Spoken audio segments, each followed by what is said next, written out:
श्रावण मास को साधारणतः आम शिवंक मास बोली कही था। यह मासरे शिव और काउड़िया भितर थिबा प्रेम को आम देखा पाऊ।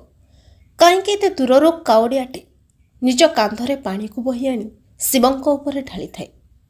सते जेपरी भोला बाबा भक्तों से पानी को ग्रहण करने लगी चाह रही था। आज श्रावण मासरे तृतीय सोमवार राज्यर समस्त शैवपीठ में लगी काउड़िया भिड़। एसबू भितर कटक जिले में प्रसिद्ध शैवपीठ बाबा धवलेश्वर पीठ में देखा मिली काउड़िया भिड़।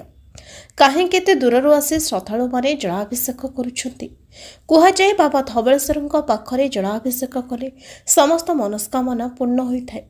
आसंत ए शुणा कौन रही बाबा धवलेश्वर पाखरे जलाभिषेक कर महत्व। आज हूँ श्रावण मासर तृतीय सोमवार कटक बाबा धवलेश्वर पीठ में आज प्रबल भिड़ लगी। देखा काउड़िया मानकर जो भाई शह शह काउड़िया मैंने हजार हजार संख्यार लक्ष संख्यार आसी दूर दूर आसुच्च जलाभिषेक करने बाबा धवलेश्वर पीठ को। तो बर्तमान आम पाखे रना अच्छा बर्तमान पचारि बुझा जे कौन केमती रही नीतिगत केमती रही केमती पानी ढालुंट कौन नना पाखे पचारि बुझा नना कौन रही आज जो तृतीय सोमवार जलाभिषेक होची बाबा धवलेश्वर पाखे कौन केमती रही। जय बाबा धवलेश्वर पूजक श्री कीर्तिकंठपत्री। आज हूँ चलित वर्ष श्रावण मासर तृतीय सोमवार।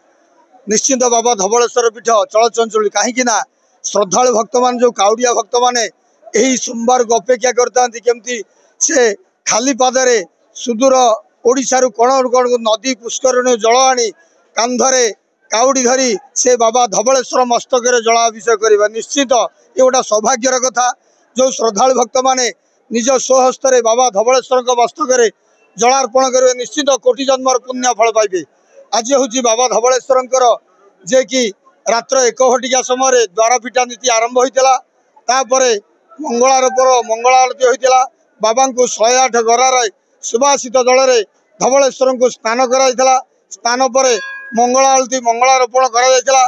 बाबा सर्प बेश करा। से बेश पर जो श्रद्धालु भक्त माने काउड़ी भक्त माने आसंती बाबा धवलेश्वर को जलार्पण करने से श्रावणी लिंग बाला लिंग पर जलार्पण करी मंदिर भीतर को बाबा धवलेश्वर को दर्शन निमंते प्रवेश करते।